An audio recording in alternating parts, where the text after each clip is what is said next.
Amigos queridos do Alegrete, qual é a cobertura mesmo da Unipampa? São 10 cidades. 10 cidades. São Borja a Jaguarão. Ou da fronteira com o Uruguai. A reitoria fica em Bagé, né? A reitoria fica em Bagé. Então o pessoal de Bagé, de Livramento, São Gabriel, Caçapava, São Borja e Itaqui, Uruguaiana. Dom Pedrito?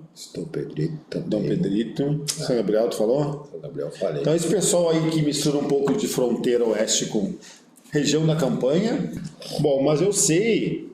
Eu e o Emerson somos amigos há alguns anos, né? E eu sei que tu foi um dos... a concepção assim, do Pampatec. Então, assim, a gente pode dizer, sem nenhum problema de culpa, que tu é um dos idealizadores do Pampatec. Com certeza. Como é que foi isso? Como é que foi idealizar o Pampatec? Nós já estávamos escrevendo, articulando uma série de projetos em Alegrete, desde que a Unipampa iniciou aqui em 2006. Eu entrei em 2007 e aí, junto com, na época, Centro Empresarial, Prefeitura, Unicamp, estava pensando não exatamente num parque tecnológico, estava pensando em fazer um arranjo produtivo local de inovação. Aí o governo do estado, do Rio Grande do Sul, na época era IEDA, em 2010, certo? Lançou um edital. Olha, tem dinheiro para implantar um parque, um incubador. Os caras, nós estamos pensando em ações desse tipo. Quem que pode ser o proponente? A Unicamp, a prefeitura? Aí, pela exigência do edital, quem reunia as condições. Tá, mas espera aí, a universidade é federal e o recurso veio do governo do estado. Mas não foi no governo IEDA de 2010, porque, enfim, burocracia e tal, como para variar o Rio Grande do Sul não tinha o hábito de não reeleger ninguém. No final de 2010 foi eleito Tarso Genro. E no início de 2011, esse programa foi continuado. Esse é um dos poucos programas de parques gaúchos, foi um dos poucos programas que desde antes do governo IEDA, depois Tarso Genro e os outros, ninguém terminou com ele. Sequer mudaram de nome. Agora, no Leite, que ele mudou de nome para Inova, RS, e ampliou, na verdade, entendeu? Sim. Mas não deletou o programa. Não mudou a infraestrutura, as pessoas trabalhando, aumentou o recurso. Aí o Tarso Genro, em 2011, foi no Banco Mundial e captou recursos. Então, no governo eles estavam prevendo recurso próprio, sei lá, de 300 mil reais, e foi R$1 milhão para cada parque tecnológico. Certo. Só que quando eles criaram em 2011, ninguém previa um parque na campanha. Um parque tecnológico. Ninguém previa um parque tecnológico na campanha. Te pergunto, tem a ver com o fato de Alegrete não ter uma vocação histórica tecnológica e ser muito mais ligado ao agro? Tem a ver com todo, vamos dizer assim, o bioma Pampa, onde tem hoje o Unipampa. Metade sul Metade sul nunca teve. Acontece que daí o edital do governo do estado não especificou, só botava assim, temos R$1 milhão, temos 10 milhões de reais, R$1 milhão para cada parque tecnológico se habilitar. Entendi. Nas contas deles, os 10 estavam contados. O FPEL, o FURG, o URGS, o FSM, eles já tinham uma lista. Sim, sem Unipampa. Sem Unipampa. Só que as exigências do Banco Mundial sobre licença ambiental, sobre espaço, sobre bioma, excluiu. A UFSM não conseguiu se candidatar, a UFPEL não conseguiu se candidatar, a URGS não conseguiu se candidatar. Tu pode vazar quais são os critérios que eles não... A licença ambiental para construir. E aí, por exemplo, a URGS, está pública, só está nas atas do Consune da URGS. Vamos fazer no Campus do Vale lá em cima. Certo. Tem que abater tantas árvores. No Conselho não quer isso. Supressão arbórea. Não, o Consune, os membros da universidade, não queremos um parque tecnológico desse formato. Sobrou o dinheiro. Mas só que ninguém contou para nós que nós não podíamos se candidatar. A gente juntou um grupo de professores e funcionários aqui, desenhamos as planas, mandamos para lá. Foram pedindo documento, e a gente foi em que ano mesmo? 2011. 2011 no governo? Tarso Genro.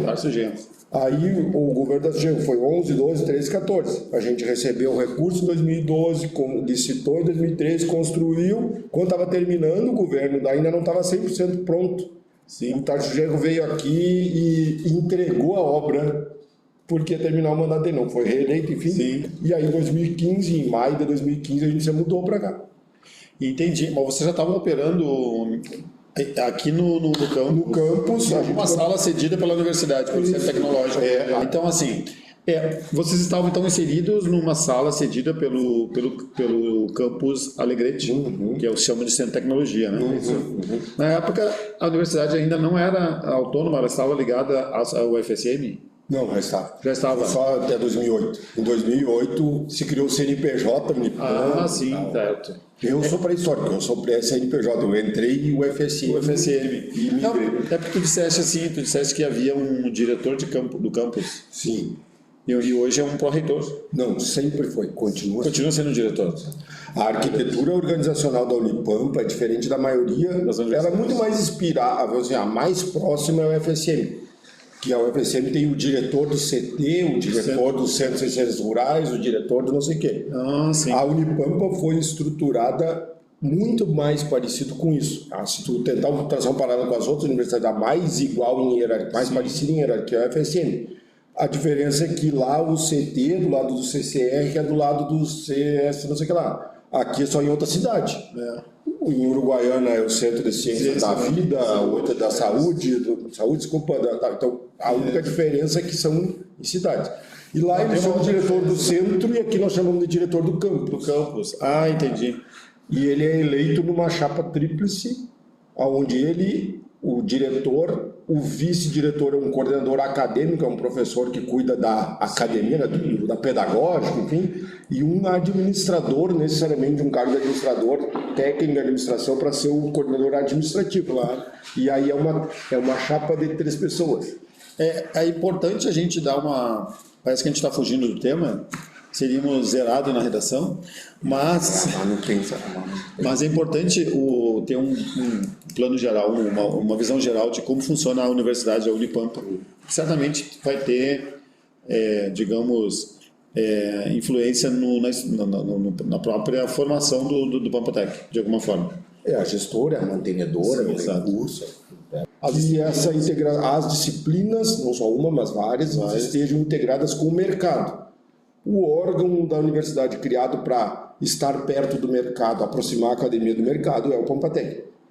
Só que ele não pode acontecer... O Pampatec não é só em Alegrete, ele também tem uma extensão, um braço em Bagé, não é? Não? Em Bagé não tem nenhum curso de tecnologia? Tem, engenharia da computação, engenharia de produção, enfim. Só que eles optaram por... Quando foi criado o Pampatec em 2010... A reitora da época e o consulne da época entenderam. Ele é um órgão da reitoria que deverá ter unidades nos 10 campi e hoje começa em Alegrete por uma articulação do local. Os professores, os cursos, já tinha a empresa querendo acontecer, por uma demanda do local se criou. Mas não vamos fazer um negócio que é só para Alegrete. A universidade tem 10 campi. Está te referindo sobre o Centro de Tecnologia?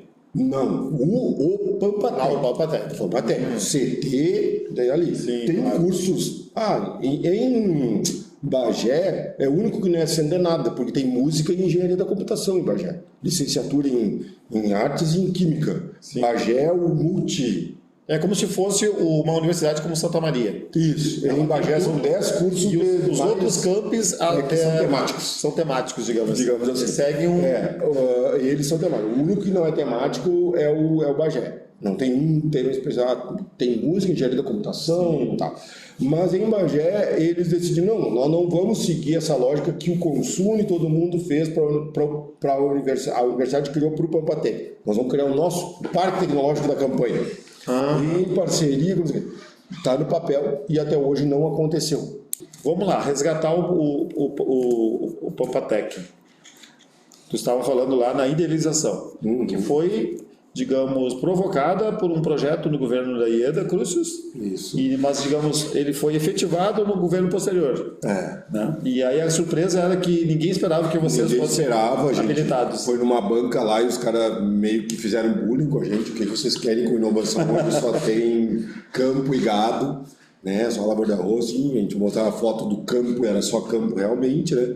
Mas Não, mas existe inovação, né, nessa área. Tu vai pegar, por exemplo, o plantio direto. Mas é que eles não sabiam que a Unipampa tinha aqui o seu CT. Sim, sim. O Centro de Tecnologia aqui já tinha 4 cursos. Quem não sabia?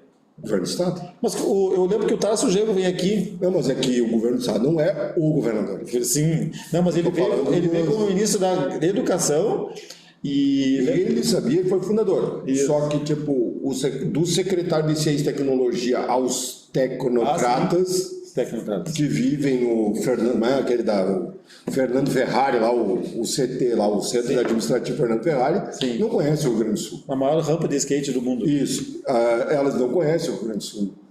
Muitos deles não viajaram para todo o estado. São tecnocratas. Tecnocratas. Então, tu chegar lá para fazer uma banca, tu tem que estar preparado para ter argumento para os questionamentos, lá, parte do edital. E tudo que eles pediram no edital, a gente atendeu. Por isso que eles tiveram que nos entregar o dinheiro. Né? Isso. Então, porque a gente tinha um projeto que fazia sentido, que entregava valor, enfim, faz sentido na época. E aí, em 2015, a gente, né, conseguiu terminar o prédio. Mas desde lá, e os... Não, mas só porque o recurso foi para a construção do prédio ou também já era para financiar as incubadas? Prédio. Não, e o dinheiro para as incubadas, de onde veio? Nunca aconteceu. Nunca aconteceu? Desculpa, nunca é uma palavra forte. Antes do governo Leite, num programa chamado Inova RS, nunca teve dinheiro de governo para startups. Nem da universidade? Nem do governo da universidade e do governo federal. Porque a lei do Brasil sobre isso é muito recente. Ela foi regulamentada em 2018. Antes de 2018, não tinha uma lei federal que regulamentasse dinheiro público, a relação do poder público em todas as esferas com inovação tecnológica e empresarial, com as empresas inovadoras. O que tinha eram incentivos, como o Pileco pegou um incentivo para construir para a indústria antiga, do modelo industrial, claro, de grande porte, né?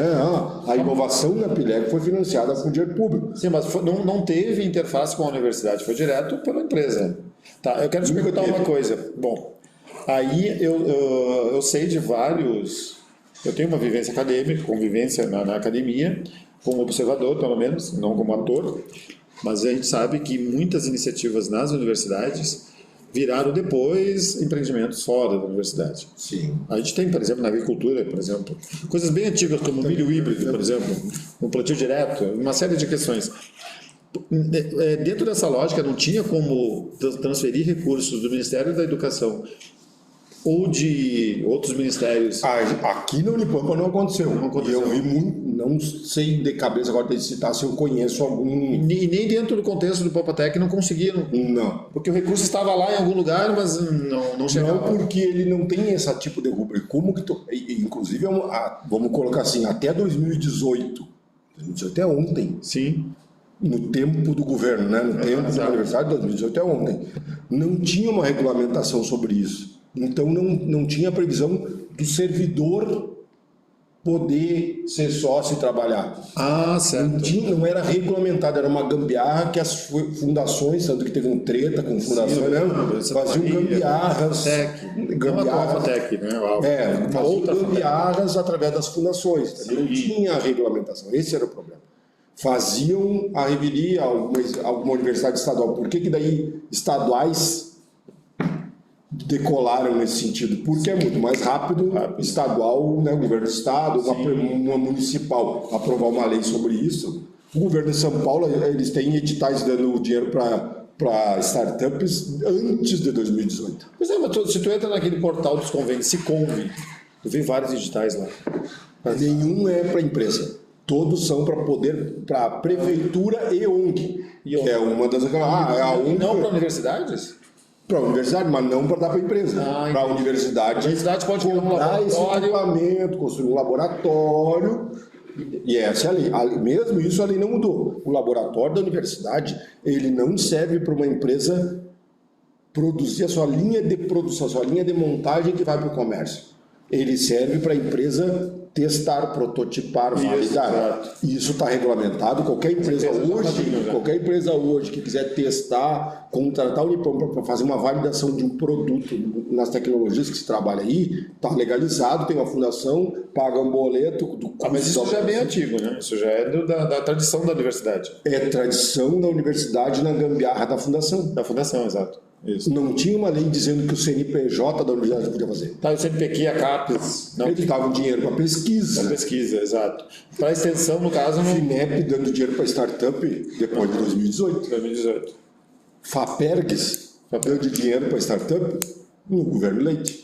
Emerson, eu percebi uma coisa, tu tem muita coisa para contar, tanto sobre o Pampatec, e tem uma intersecção aí que a gente não esperava, que é a história da universidade. O que tu acha? Eu acho que a gente vai ter que gravar um outro programa para contar histórias do Pampatec. Por exemplo, tu tem que falar sobre a estrutura, né, do funcionamento, e também essa intersecção com a universidade. Talvez a gente chame até como é o nome do professor que... Alguns professores que participaram, podemos convidar o professor João Pablo, que é um dos que interviu, já fez parte, inclusive, do quadro do Pampatec. E sim, é muita história rica, acho que faz sentido a gente... Interrelacionadas, né? E faz sentido a gente abrir o leque, contar mais essas histórias, que é o propósito porque a gente está criando esse canal. Então, sim, vamos ter que... Então, convida. Vamos convidar as pessoas, então, a seguir com a gente aí no canal do YouTube, no Spotify, no Instagram, do Pampatec, nesses canais que a gente está criando agora para essa comunicação informal, mas de qualidade institucional, para continuar sabendo sobre o Pampatec, como ele funciona, a vida dos empreendedores da nossa região, enfim, inovação e empreendedorismo. Eu acho que a gente pode até falar que, na verdade, nós temos digamos, um tema editorial que é o empreendedorismo, a inovação e a própria formação do Pampatec da universidade. Perfeito. Aguardamos vocês nos nossos canais. Exatamente. Até mais.